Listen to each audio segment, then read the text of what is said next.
Sanction de la CEDEAO, jeu dilatoire, perspective de la prolongation du délai de la transition, vie chère. Le président de la transition Assimi Goïta doit changer de paradigme. Face aux préoccupations nationales de plus en plus accrues, une autre alternative s'avère nécessaire. Avant l'exposition, bien entendu. S'il est vrai que le chaos précède l'ordre, le président de la transition Assimi Goïta, capitaine à bord du bateau Mali, doit reprendre la main et imprimer une nouvelle cadence. Les difficultés auxquelles sont confrontées les populations ne peuvent rester, longtemps, sans solution.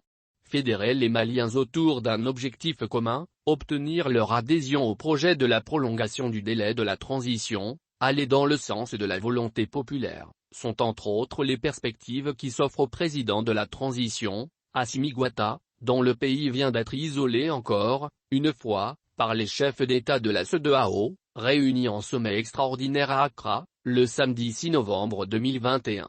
Face aux difficultés déjà connues dans le pays, tenir compte de la souffrance des populations en évitant de jouer au dilatoire est important.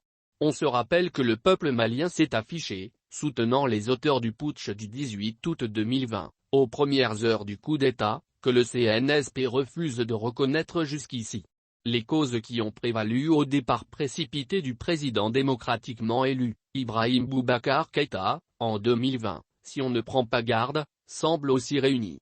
À l'époque, il a été reproché à Ibk son manque d'initiative à résoudre les problèmes à l'état miniature, sa négligence à minimiser les agissements du Front social, son manque de rapprochement vis-à-vis du peuple, et d'anticipation sur les problèmes quotidiens.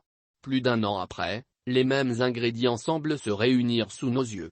À Assimi Goïta de se rendre compte en prenant le devant. Sinon, le délai de 18 mois de la transition sur lequel pataugent les autorités de la transition, ouvrant la porte à une prolongation possible, est contraire aux décisions du peuple souverain du Mali, qu'il a adoptées à travers les concertations nationales d'après-coup d'État d'août 2020, confortées par la charte de la transition.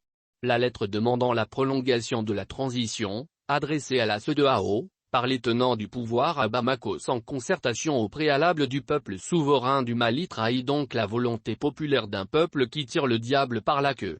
La vie chère est devenue une réalité.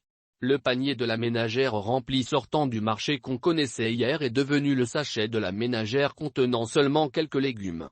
Les autorités en charge de réglementer la flambée des prix des produits de première nécessité peinent à stabiliser le prix sur le marché. Alors quelle marge de manœuvre pour le président Assimi Goïta? Pour un observateur averti, le président Assimi Goïta doit descendre dans les marchés et exhorter les commerçants à l'aider à atténuer les souffrances des populations. Il peut aller à la rencontre des bouchers dans le marché, les exhorter à respecter le prix fixé et leur faire part du travail formidable qu'il est en train de faire à la tête du pays.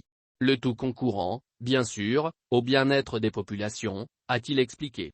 Suivant les explications de notre interlocuteur, le peuple malien ne demande pas beaucoup de choses aux autorités.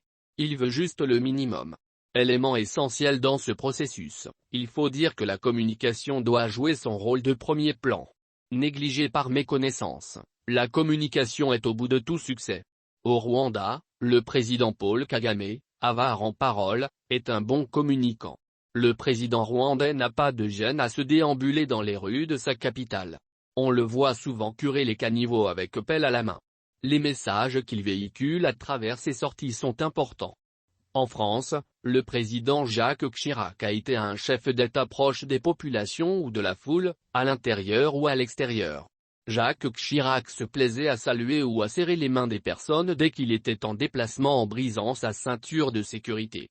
En somme, autour de Assimi, la communication bien structurée et coordonnée au temps du CNSP semble mourir de sa belle mort, tant le locataire du palais de Koulouba a adopté, depuis un temps, une nouvelle forme de communication basée sur le silence, laquelle tôt ou tard est suicidaire.